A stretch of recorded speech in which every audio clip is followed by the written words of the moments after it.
Olá, meus queridos, minhas queridas, tudo bem com vocês? Sejam todos muito bem-vindos a mais uma aula de História aqui no Colégio Seduca Journey.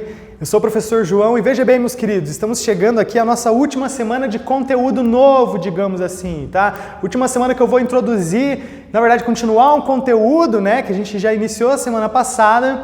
Por quê? Na próxima semana, nas videoaulas da próxima semana, a gente vai estar fazendo uma revisão já do bimestre, porque nós estamos chegando ao fim de mais um bimestre, né? Então passou rápido, né, meus queridos? Esse tempo de isolamento aí, que tá todo mundo já um pouco cansado de assistir só videoaula e assim por diante, todo mundo com saudade da escola.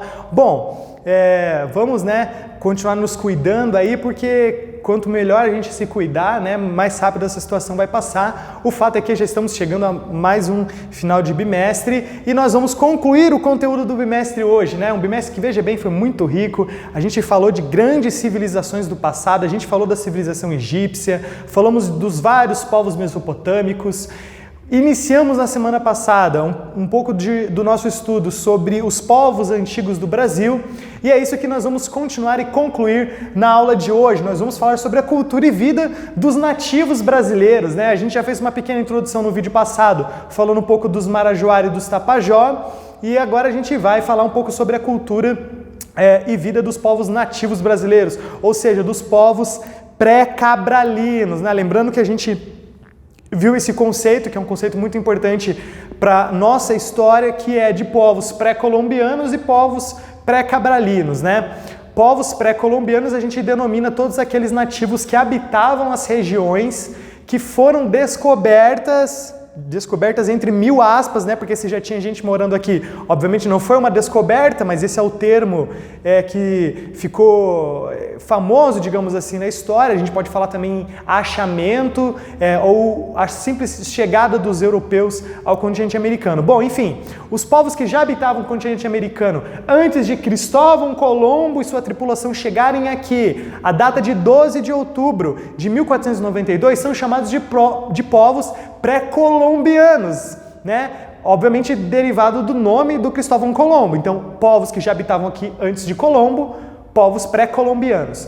E os povos que habitavam o território que viria a ser o Brasil, e o território que viria a ser o Brasil foi achado, digamos assim, pelos europeus na passagem do 15 para o 16, a partir da viagem de Pedro Álvares Cabral. Então os povos que já habitavam aqui antes de Cabral são denominados povos pré-cabralinos, tá? Então, povos pré-colombianos e povos pré-cabralinos. E como que viviam esses povos pré-cabralinos? Nós vamos falar hoje, focar nos nativos brasileiros, nos nossos nativos, nos indígenas que já moravam aqui muito tempo antes dos europeus chegarem. Por quê? Os nativos, eles são uma parcela importante da composição étnica do nosso país, né? Nós temos três grupos grandes que formaram a população brasileira. Nós temos os nativos, evidentemente, né? Os descendentes dos povos pré-cabralinos. Nós temos os imigrantes europeus, né? Então os europeus que vieram para o Brasil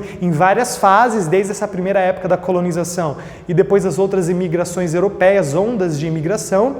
E por fim nós temos, obviamente, também a presença dos africanos que infelizmente vieram para cá escravizados, mas de toda maneira contribuíram grandemente para essa formação populacional da população brasileira, nessa formação populacional do Brasil.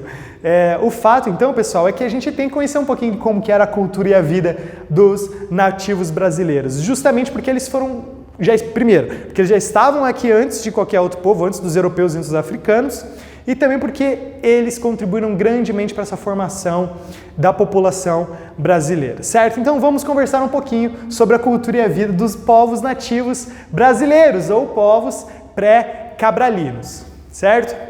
Bom, em primeiro lugar, pessoal, quando a gente está falando desses povos pré-cabralinos, dos nativos brasileiros, quanta gente tinha aqui no que viria a ser o Brasil quando os europeus chegaram aqui na passagem do século XV para o século XVI? Quantos, mais ou menos? Bom, obviamente a gente não tem certeza dessa informação, mas os estudiosos, os indigenistas, tá? A galera que estuda a arqueologia brasileira dessa época, eles estimam, e também, né, os relatos dos europeus que chegaram aqui, estima-se mais ou menos uma população de 3,5 milhões, 3 milhões e meio de habitantes tá?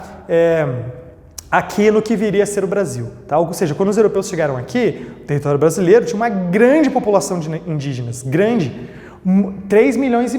Isso aí é muito mais do que existe hoje em dia, né? Óbvio, muito mais, porque houveram todos os choques culturais, as guerras, as doenças, e os próprios nativos também guerreavam muito entre si, tá? Eles não eram santinhos que viviam em paz e em harmonia, e os europeus chegaram aqui para estragar a paz deles, né, meus queridos? Eles viviam em guerra também, constantemente, tribos contra tribos, mas o fato é que tinha muito indígena, muito nativo que habitava aqui, e hoje em dia, infelizmente, eles são minorias devido a esses vários problemas históricos e sociais que eu comentei para vocês. O fato, meus queridos, é que tinha ali uma estimativa, então, de 3,5 milhões de nativos quando os europeus chegaram aqui.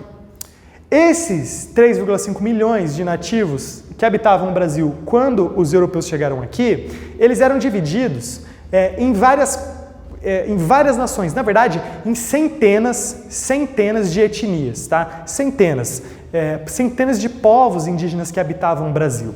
Mas essas centenas de etnias, elas são divididas em 4 grandes nações, tá? Então, a gente tem centenas de etnias, a gente tem dezenas de grupos étnicos maiores, e esses grupos étnicos maiores são divididos em 4 grandes nações. Então, quando a gente está estudando esses povos, a gente separa, a gente presta atenção nesses 4 grandes grupos, tá? Essas grandes nações de indígenas, justamente porque eles têm algumas características em comum. Eles são povos distintos entre si, diferentes, tá? Mas geralmente eles têm alguma característica que os une. Pode ser uma característica linguística, tá? Então com a língua parecida, certo? Então, por exemplo, quais são os 4 grandes povos, grandes nações?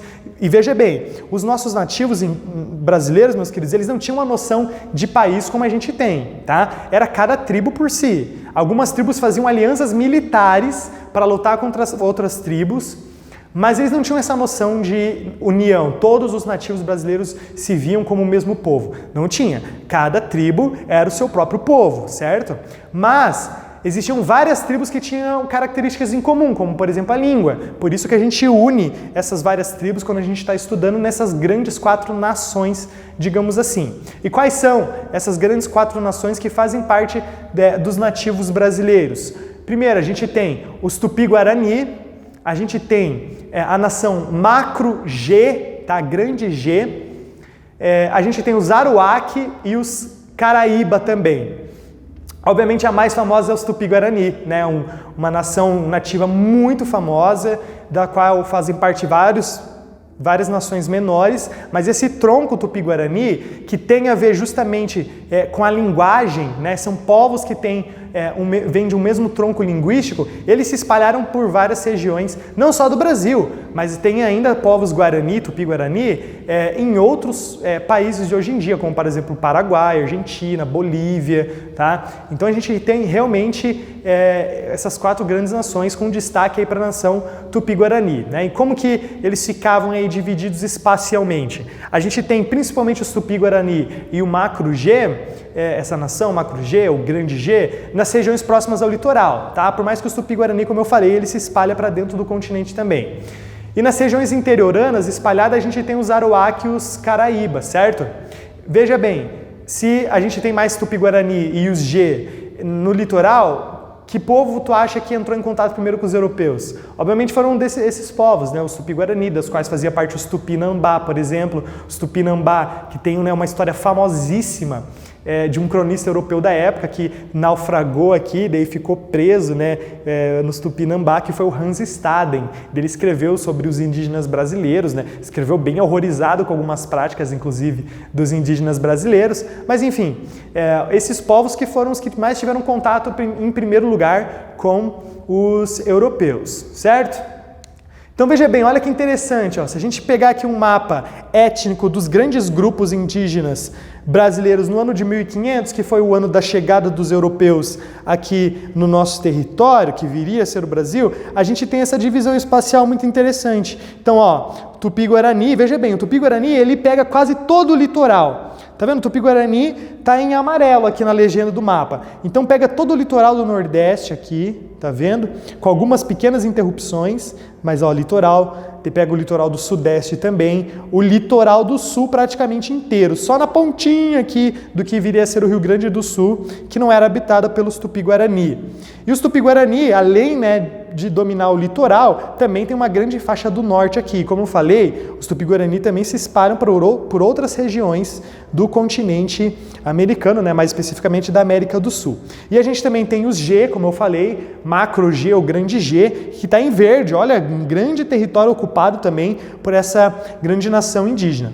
Lembrem-se, tá? Vou repetir para a gente entender que cada uma dessas grandes nações não era um povo, um país na cabeça deles. Eles eram formados por centenas de pequenas nações, pequenos povos que tinham características em comum, por isso que a gente agrupa, né, dentro do mesmo grupo, certo? Então a gente fica aqui com o Tupi-Guarani com os G, que eram os principais, tá?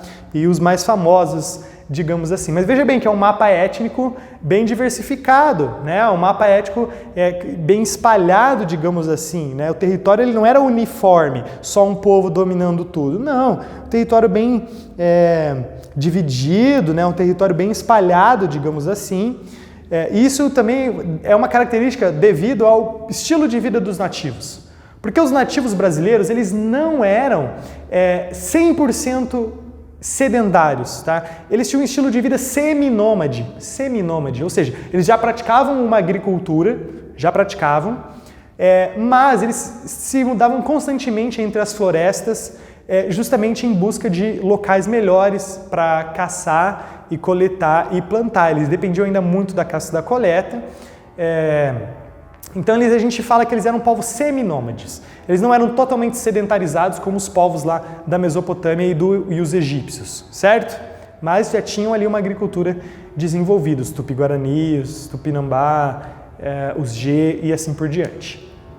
Bom, de maneira geral, esses 4 grupos que eu acabei de falar para vocês, os principais, eles eram seminômades. Eles praticavam então a caça, a pesca, no rio, né? A gente pega ali o norte do Brasil, por exemplo, né? A bacia amazônica tem rios gigantescos, inclusive o Amazonas, o maior rio. Então imagina, gente, a abundância de pesca, né, que os nativos brasileiros tinham acesso, né? Então por isso que eles tinham uma dieta muito rica, né? Eram saudáveis, eles caçavam animais terrestres, como a anta e assim por diante, mas também pescavam muito e também coletavam frutos e, como eu falei, plantavam. Ainda não era uma agricultura muito desenvolvida, mas eles já plantavam. Era uma lavoura, uma agricultura de subsistência, para ajudar a sobreviver, tá? E tinha produtos como mandioca, tá? Mandioca, que inclusive a palavra é indígena, um dos alimentos da base, né, que faz parte da dieta brasileira, mandioca, aipim, né, não sei como é que tu chama, mas era desenvolvido pelos nossos nativos. Então, mandioca, o milho, a batata doce, o feijão, também alimento produzido pelos nossos nativos brasileiros, certo?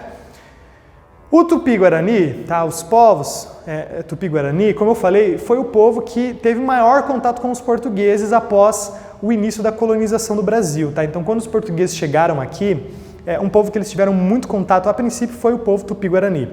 Inclusive, a gente conhece um pouco da língua Tupi-Guarani por causa dos portugueses, mais especificamente por causa dos jesuítas, tá? Vocês vão aprender sobre os jesuítas no próximo ano, provavelmente, um grupo da Igreja Católica que veio para cá na época da colonização, que foi muito importante na defesa dos nativos, e eles que conseguiram decifrar, digamos assim, e escrever uma gramática Tupi-Guarani, né? Então, a gente tem uma relação muito interessante de lados bons e lados ruins desse choque dos europeus com os nativos aqui no Brasil, tá?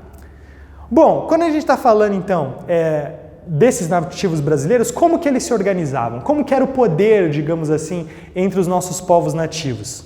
Bom, entre os nossos povos nativos que se organizavam em tribos, a gente tem duas figuras que eram as figuras mais importantes no meio indígena, que era a figura do cacique e a figura do pajé, duas palavrinhas que tu até já deve ter ouvido falar. Mas o que era o cacique e o pajé, então, para a gente ficar bem claro, porque não era o mesmo personagem, tá? Cacique e pajé não são sinônimos. Veja bem, o que era o cacique, tá? O cacique, ele era uma autoridade geral da tribo. Geralmente ele era escolhido, digamos assim, ele se tornava cacique, aquele índio, tá? Aquele indígena que demonstrasse valores importantes para a tribo, como por exemplo a competência militar. Então ele tinha que ser um guerreiro importante, porque ele ia que liderar a tribo na guerra, certo? E como eu falei, os nativos brasileiros viviam constantemente em guerra. Então o cacique tinha que ser um bom guerreiro, um bom líder militar. E ele também tinha que ter prestígio social e carisma pessoal, tá? Então o cacique seria mais ou menos como se fosse ali um líder político, digamos assim. É lógico que a palavra política não se enquadra, né, bem aqui no contexto dos nativos, mas ele seria essa autoridade, essa liderança política da tribo, né, que ia decidir sobre questões de guerra e assim por diante, tá? Então esse era o cacique, tá? Essa palavra, inclusive, cacique, tem origem tupi, tá? E ao cacique era atribuído o direito, por exemplo, de decretar paz e guerra. Então, estamos em guerra com aquela tribo. Se o cacique decidiu, a tribo ia entrar em guerra com aquela outra, que seria sua inimiga, ou pode ser o contrário também. Não, agora nós estamos em paz, né? Nós não vamos atacar, vamos fazer um tratado de paz com outra tribo. Se o cacique decidisse isso, pronto, estava decidido, certo? E ele também era o cara que fiscalizava os costumes do povo, tá? Os costumes. Depois a gente vai falar um pouquinho mais sobre essa questão dos costumes e sobre as leis indígenas, certo? Ele também era responsável por punir os nativos, os índios, os indígenas rebeldes, digamos assim, que desobedeciam as tradições da tribo, né? Era o cacique que tinha que lidar com esses caras. E também solucionar os conflitos da tribo, né? Então, se tem alguma briga entre famílias, né? Se tem alguma briga entre dois guerreiros por causa de alguma questão, isso aí quem decidia e quem julgava essas questões era o cacique, certo? Então a gente tem, por exemplo, uma ilustração aqui do Jean-Baptiste Debré, que foi um importante artista francês que retratou muito a época do Brasil, tá? Ele veio para o Brasil, retratou muito a sociedade brasileira aqui. E ele representa essa tribo indígena num ataque, e esse aqui provavelmente é o cacique, está liderando o ataque, ele tem uma distinção social dos outros indígenas, né, com o cocar aqui, e ele tá ali com uma zarabatana também, né, que solta pequenos dardos, assim, muitas vezes envenenados. Então a gente tem essa figura do cacique, esse líder importante, esse líder militar importante nas tribos, ok? E também nós temos a outra figura, que é a figura do pajé, ou xamã, também como é chamado, tá? Veja bem, se o cacique era uma figura política, militar, digamos assim, né, mais administrativa e política da tribo, o pajé, ele é a liderança espiritual entre os povos nativos do Brasil, tá? Entre os indígenas. O pajé ou xamã, ele era respeitado como a autoridade religiosa da tribo. Era o líder espiritual da tribo, tá? Ele era considerado ali quem intermediava, quem ficava no meio entre os membros da tribo e a vontade dos deuses, dos vários deuses, porque os povos nativos brasileiros, assim como todos os grandes outros povos das civilizações passadas antigas, eles eram politeístas, tá? O monoteísmo foi surgir tempos depois. Os indígenas, eles acreditavam, por exemplo, que os pajés podiam invocar a chuva, né? Então, se está precisando de chuva para a colheita, o pajé pode fazer um ritual, né? A famosa dança da chuva, e ele pode mover as forças espirituais da natureza para ajudar a tribo com questão de chuva, com questão da fartura na caça e na pesca, né? Então, o pajé, ele fazia esses rituais muito importantes, tá? Então, justamente para que a tribo tivesse sucesso, tá? Era uma figura muito importante, muito respeitada, então, a figura do pajé, esse grande líder espiritual, líder religioso para os povos nativos brasileiros, né? Que a gente tem uma fotografia de um pajé de hoje em dia, né? De uma tribo indígena aqui no Brasil, ali ele está com uma espécie de cachimbo, né? Fazendo algum ritual religioso ali da tribo, tá? Então ele era a figura religiosa entre os indígenas, tá?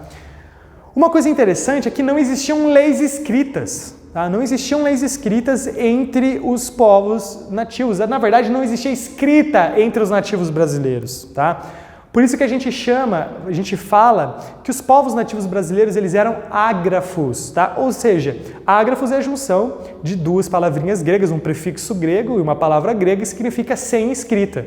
Então, quando a gente fala que algum povo é ágrafo, a gente está falando que o povo não desenvolveu escrita em sua história civilizacional. É o caso dos nativos brasileiros. Não desenvolveram escrita, eles eram todos ágrafos, certo? O que a gente sabe da língua tupi-guarani, por exemplo, a gente deve aos portugueses, principalmente aos jesuítas, que fizeram, como eu falei, um trabalho muito importante de estudo da língua tupi-guarani.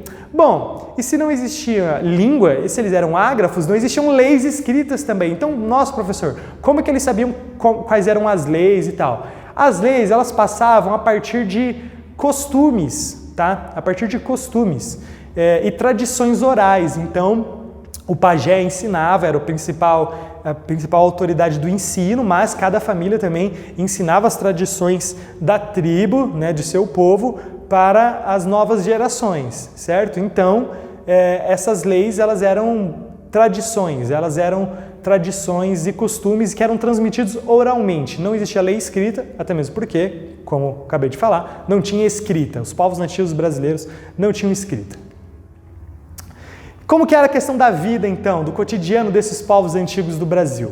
Bom, quando a gente está falando de questão de família e questão do lar, tá, entre esses povos antigos do Brasil, começar falando do casamento, por exemplo. Os povos nativos brasileiros, eles casavam, eles tinham essa questão do casamento, mas não eram o casamento como a gente pensa hoje em dia, porque a gente tem a visão do casamento hoje em dia devido à nossa construção civilizacional do cristianismo. Os nativos, eles não tinham a mesma visão do que os cristãos têm sobre o casamento, né? Por exemplo, a gente tem entre os povos indígenas a questão da poligamia, né? E do divórcio também. Eles não tinham essa questão de o casamento até que a morte os separe. Não, eles casavam e descasavam e também tinha a questão da poligamia que um nativo às vezes casava com várias nativas, com várias indígenas, certo? Bom, o casamento ele acontecia então entre um jovem guerreiro, certo? Que ele só podia casar depois que ele tivesse alguma performance militar, alguma performance guerreira. Então, ele só era considerado apto ao casamento a partir do momento em que ele capturava um inimigo ou que ele caçava um grande animal. Ou seja, tu tinha que fazer alguma coisa importante para provar que tu podia casar, para provar que tu era homem e que tu podia casar, certo? Por exemplo, eles faziam festas de casamentos também, os nativos indígenas, nas quais os noivos eles eram pintados, né? Os nativos eles têm essa riqueza cultural artística, né? De pintura corporal, que é muito interessante, né? Então os noivos eles eram pintados o corpo todo, né? Com espécies de linhas e de motivos geométricos bem bonitos. Eles também eram enfeitados com sementes e com flores, com penas de animais, penas, né? De aves, certo? E como eu falei, o casamento ele não era uma instituição muito estável entre os nativos brasileiros. Eles não tinham essa concepção de só pode casar uma vez pro resto da vida e vai tentar ficar a vida toda com a mesma pessoa, que é a visão cristã. Eles não tinham isso. Eles eram muito mais abertos em relação, né? O casamento não era uma instituição tão séria para eles no sentido de, que eu falei, só pode ter um, que é o sentido cristão tradicional. Eles não, eles casavam e descasavam e, como eu falei, um índio podia também se juntar a várias outras índias, certo? Então aqui a gente tem, olha que interessante, né? A questão que eu falei dos adornos dos nativos, isso aqui é uma riqueza cultural, né, meus queridos? Uma beleza cultural interessante, né? Então eles pegam coisas da natureza, né, da própria natureza para fazer esses pigmentos, essas tintas e fazem essas pinturas corporais, se enfeitam com penas, né? Eu acho isso aqui muito interessante também, né? Até o cabelo aqui, ó, tingido, né, de vermelho, realmente uma riqueza artística e cultural muito bonita dos nossos nativos aqui do Brasil. A gente tem aqui, por exemplo, também um ritual conduzido provavelmente por um pajé, que é uma dança indígena, né? Então a gente vê muito, né? Geralmente em filme, né? Ou em alguma coisa que aparece os nativos na TV, a gente vê essas danças, né? Essas rodas. Realmente uma questão cultural dos nativos. E nas festas de casamento eles faziam também, fazem até hoje, né? No caso, essas grandes danças, essas grandes cerimônias como essa que vocês estão vendo aqui. Muito interessante, né? E como que eram as casas em relação à moradia, né, desses povos nativos brasileiros? Bom, em relação às moradias, as comunidades indígenas elas eram unidas por meio das famílias, por meio de laços de parentesco nas aldeias, né? Então, tinha as aldeias, ou também chamadas de tabas, tá? Que eram constituídas de casas coletivas, as famosas ocas. Então não era assim, cada família tinha sua própria cabana, sua própria oca. Não, as ocas elas eram casas coletivas, tá? Uma aldeia podia ter várias ocas, mas em cada oca tinha várias famílias, certo? E no centro da aldeia, né? Então a gente tem as ocas em volta, no centro era onde eram realizadas as festas e as cerimônias religiosas, como essa aqui que a gente acabou de ver. Tá vendo que tem as ocas aqui, ó, ao redor, e no centro fica esse espaço livre, tá? Então a gente tem entre alguns povos nativos brasileiros, como os Yanomami, que viviam na fronteira entre o Brasil e a Venezuela, tá? A gente tem ocas que abrigavam até 50 membros de uma mesma família, tá?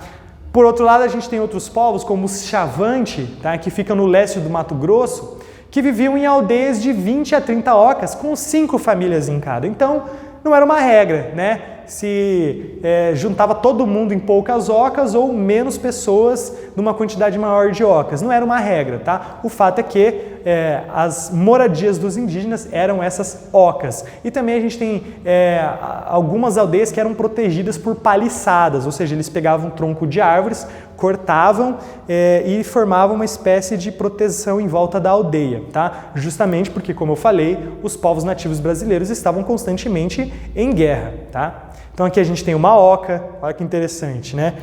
Tudo construído ali com coisa da natureza, né? Então a gente tem grandes construções, tá vendo? Aqui tem outra oca, isso aqui são fotografias modernas, né? De ocas que os nossos nativos, os descendentes, né, dos nossos nativos ainda habitam, né? Tem até uma bicicleta aqui, né? Então vê que já tem uma mistura cultural aqui, né? Olha que interessante, ó. Olha a aldeia.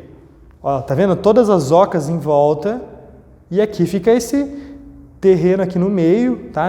Essa oca aqui deve ser exclusiva do pajé, alguma coisa assim. E a gente tem aqui no meio essa grande praça onde eles praticavam atividades físicas, porque os nativos brasileiros também tinham esportes, tá? Inclusive lutas, técnicas de lutas, porque também eram povos guerreiros. E onde eles faziam as cerimônias e festas, tanto cerimônias religiosas como as festas de casamento e também festas em homenagem às divindades, tá?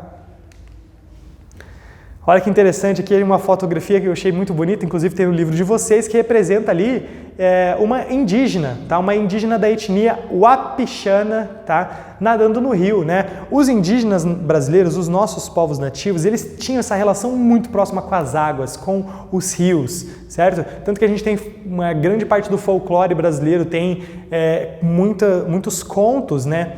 Relacionados a personagens mitológicas do rio, como a Iara, Boto. Então a gente tem, é muito interessante, né, essa relação dos nossos nativos com os rios, né, uma relação muito próxima com a natureza e principalmente com os rios, tá? Como que era a questão da educação dos filhos entre os povos nativos brasileiros? A gente tem as crianças indígenas que também eram chamadas de curumins, tá? Curumins. A palavra mirim, inclusive que a gente usa, né, mirim para falar de crianças, É uma palavra indígena, tá? É uma palavra indígena. Então, como a gente vai ver, depois eu vou dar outros exemplos, mas os indígenas influenciaram muito a nossa língua, tá? A língua portuguesa que a gente fala hoje nessas palavras. As crianças indígenas, então, elas eram chamadas de curumins, tá? Curumins.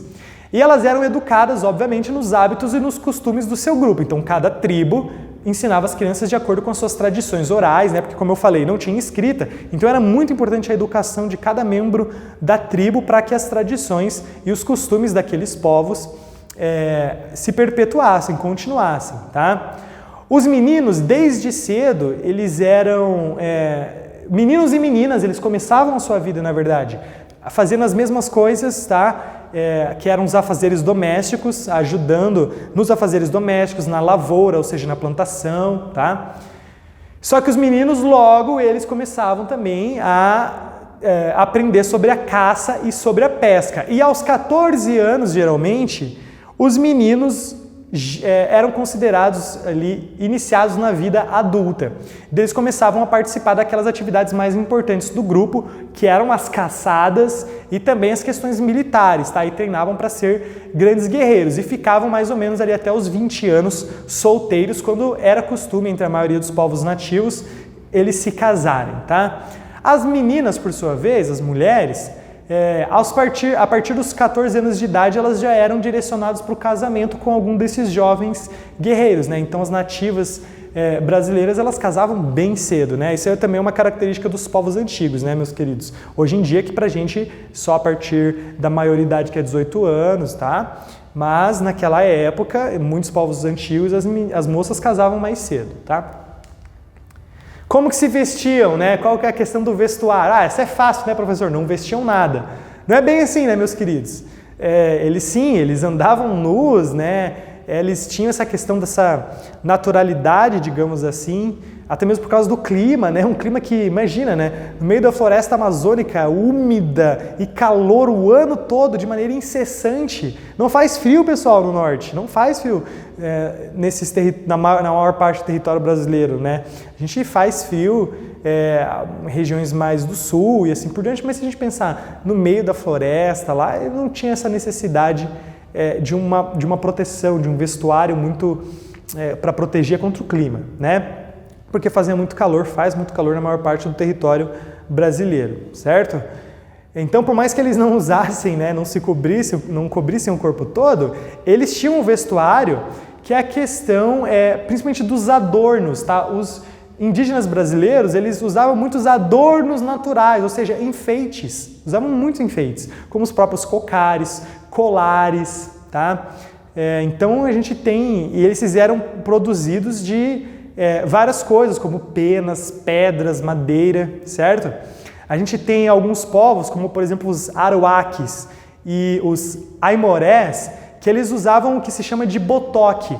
Botoque ou tembetá, tá? Botoque ou tembetá, de acordo com o povo ali. O que é esse botoque ou o tembetá? Ele é uma espécie de ornamento, um enfeite, né? Circular, feito de pedra ou de madeira, que eles colocavam nas orelhas, nas narinas ou no lábio. Então eles literalmente abriam o lábio, por exemplo, e colocavam uma pedra circular, um disco grande, tá? Por que eles faziam isso? Era um sinal de masculinidade, era um sinal de coragem entre os guerreiros da tribo. Realmente tinha que ter muita coragem para fazer um negócio desse, né? Então, ó, lembre-se, ó, tem duas versões para esse nome, botoque ou tembetá. Então, olha aqui, ó, que interessante. Ó. Isso aqui são botox ou tembetás. Esses ornamentos, parecem esses alargadores modernos, né? Então a gente tem, veja bem, olha, furando aqui a narina também, o lábio, olha, saindo por baixo aqui do lábio. Meu Deus do céu. Olha o tamanho desse botox aqui. Olha o tamanho desse botox ou tembetá aqui. É muito grande, gente. Olha aqui, ó, não dá nem para ver a boca dele, porque de tão grande que é a pedra. Isso aqui, ó, tá rasgando o lábio dele, justamente para mostrar a força e a coragem desse guerreiro. Esses aqui são guerreiros indígenas, tá? E a gente tem uma mulher indígena, certo? Uma fotografia ali de 2015 de uma indígena brasileira, representando essa também questão dos ornamentos. Ali ela tá com uma pintura também, né? Como eu falei, a pintura é uma coisa muito característica. E também ali a gente tem brincos e colares ali com várias penas, né, várias miçangas. Então, ornamentos muito bonitos, muito interessantes e ricos culturalmente. Bom, como que era a questão da economia e do trabalho entre os nossos povos nativos, entre os povos indígenas ou povos antigos do Brasil? Como eu falei, a produção, né, dos alimentos, ela era obtida por meio da lavoura, da caça e da pesca, tá? E também da coleta, tudo bem? Tudo isso daí voltado para a subsistência do grupo, tá? Ou seja, os nativos brasileiros, e isso foi uma das questões que dificultou o processo de escravização deles, tá? Ainda bem, né? Mas eles sofreram muito, mesmo assim, por causa disso, essas tentativas de escravização. Mas os nativos brasileiros, eles não tinham a noção ou a necessidade cultural de ficar gerando excedente. Como assim? Eles não produziam para sobrar muito.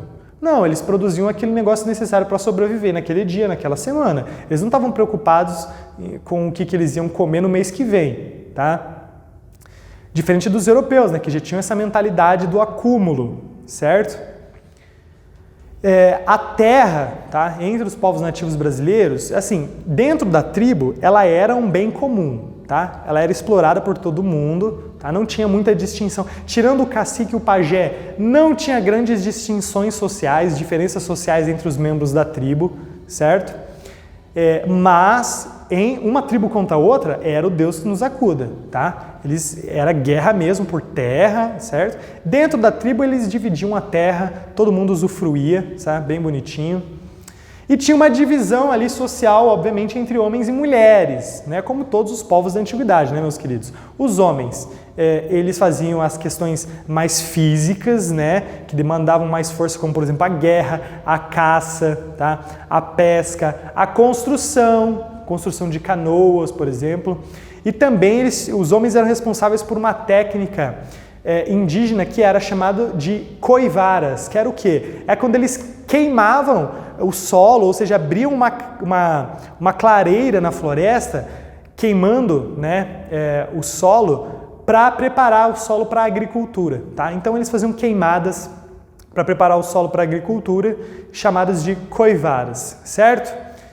E as mulheres? Bom, elas eram responsáveis, obviamente, pela criação dos filhos, mas também pela questão de plantar, tá? Então a questão do plantio era responsabilidade das mulheres e das crianças, e também da coleta de frutos, coleta de raízes, da produção ceramista. Então a maior parte da produção de cerâmicas entre os povos nativos brasileiros era feita a partir das mulheres, também a fabricação de redes, cestos, tecidos, tá? As mulheres indígenas brasileiras, elas eram especialistas em muitas atividades, muitas, tá? Elas não ficavam só lá na tribo, de boa, lá com a criancinha no colo, enquanto os homens estavam caçando. Elas faziam muitas coisas.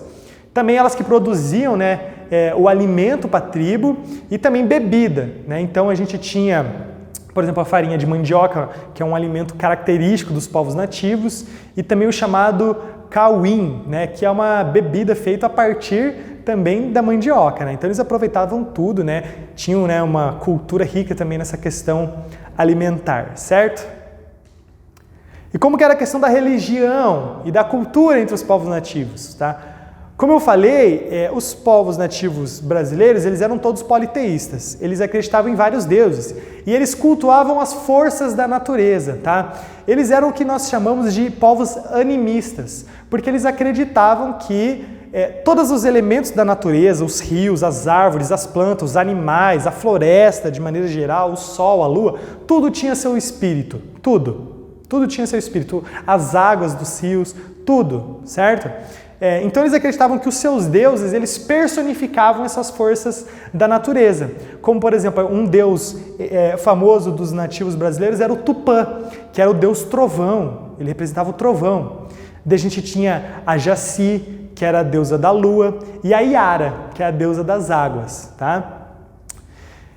Então, como eu falei, esses povos acreditavam que a natureza tinha espírito, por isso que era muito importante a figura do pajé, porque ele podia comunicar com esses espíritos da natureza para que a tribo fosse beneficiada, para que a tribo fosse ajudada de alguma maneira, então com uma boa caça, com uma boa colheita, certo? O pajé, então, tinha que fazer esses rituais em homenagem às forças da natureza, que eram os deuses entre os nativos brasileiros. Os povos nativos brasileiros, eles também deixaram muitas contribuições culturais para o Brasil, né? Então, por exemplo, os indígenas brasileiros têm, obviamente, uma importância, como eu já falei, para a constituição étnica da população brasileira, mas também para a cultura do Brasil. A gente tem exemplos na arte, como a cerâmica, tá? Na culinária, então, por exemplo, quando a gente fala de mandioca, de milho, de batata doce, de feijão, de amendoim, são todas coisas que compõem base da alimentação brasileira, que todo brasileiro come. Ah, professor, não gosto de batata doce. Beleza, mas a grande parte dos brasileiros gostam e comem. Mandioca, então nem se fala. Feijão, gente. Feijão faz parte do prato diário do brasileiro e eram alimentos cultivados pelos nativos. Eles que deixaram essa prática de cultivar esses alimentos pra gente, tá? A gente também tem, por exemplo, já pensou no hábito de dormir em rede? Nossa, né? Da onde que se dorme em rede aqui no Brasil? De onde que a gente tem isso? Isso vem dos indígenas, né? Os indígenas não tinham cama, né? Cama lá, aqueles dosséis grandes lá, com colchões lá que nem os europeus tinham. Não, eles dormiam em redes. E também a questão da higiene pessoal, que é muito interessante, né? Porque os europeus dessa época aí, até hoje em dia os europeus são diferentes de nós nessa questão dos hábitos de higiene. Mas os europeus dessa época tomavam banho uma vez na vida, outra na morte, né? Os nativos brasileiros, como eram muito próximos da natureza, e como eu falei, tinha uma relação muito próxima com as águas, com os rios, os povos nativos brasileiros tinham esse costume de tomar banho todo dia. Todo dia toma banho de rio. Ou seja, essa é uma questão da higiene pessoal que ficou para os brasileiros, que muitos povos ao redor do mundo não têm. A maior parte dos povos europeus, eles não têm o costume de tomar banho todo dia. Nós brasileiros temos esse costume de tomar banho todo dia. E isso vem dos nossos nativos, né? Graças a Deus, né? Porque eles tinham esse costume de tomar banho todo dia, certo? E por fim, obviamente, tem a contribuição dos índios, dos nativos brasileiros, na língua que a gente fala, na nossa língua portuguesa. Por exemplo, a gente tem muitas palavras que são de origem indígena. Alguns exemplos disso. Abacaxi. Sabe abacaxi, a fruta? Palavra indígena. Canjica. Pipoca. Pipoca, gosto de pipoca? Palavra indígena. Cacau. Carioca, né? Fazendo referência aos moradores lá do Rio de Janeiro. Nomes de animais, como por exemplo tamanduá, sabiá, tucano. E também muitos nomes de cidades, de cidades e regiões do Brasil, inclusive Curitiba. Curitiba é um nome indígena, né? Terra com pinhão, terra com muito pinhão, certo? Vem de indígenas que habitavam aqui a região, né? Que chamava essa região de terra com muito pinhão por causa das araucárias e do pinhão que tem em abundância aqui.